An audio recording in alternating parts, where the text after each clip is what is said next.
on ne compte plus les légendes évoquant une princesse que le destin cruel sépare de son bien-aimé. Mais ce petit port de l'Atlantique, nommé Brouage, abrite ces jours-ci une héroïne dont l'histoire ne se terminera pas comme un conte de fées. Je me trouve en 1659, à la fin du mois de septembre. L'État français, ce n'est pas encore Louis XIV qui n'est âgé que de 16 ans, mais le cardinal Mazarin, dont la nièce, Marie Mancini, a su conquérir le cœur de l'adolescent royal qu'il a demandé en mariage, en ignorant encore qu'un monarque n'est pas toujours maître de sa destinée personnelle, car la raison d'État impose une union avec l'infante d'Espagne.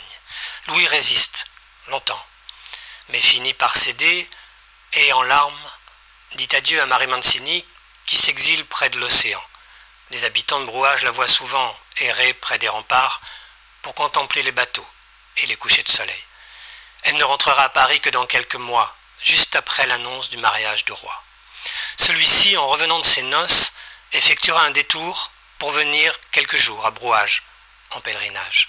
Il insistera pour habiter la chambre que Marie avait occupée et, à son tour, s'accoudera longuement sur les remparts, devant le soleil couchant.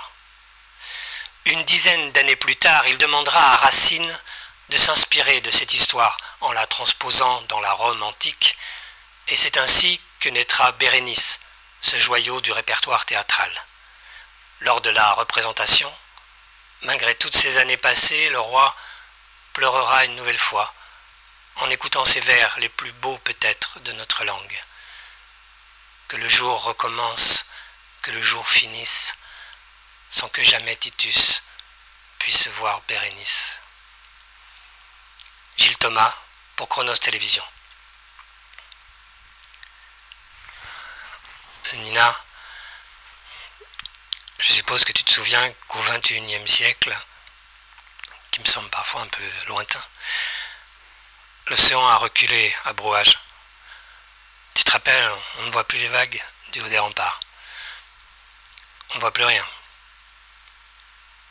Au revoir, Nina. Au revoir.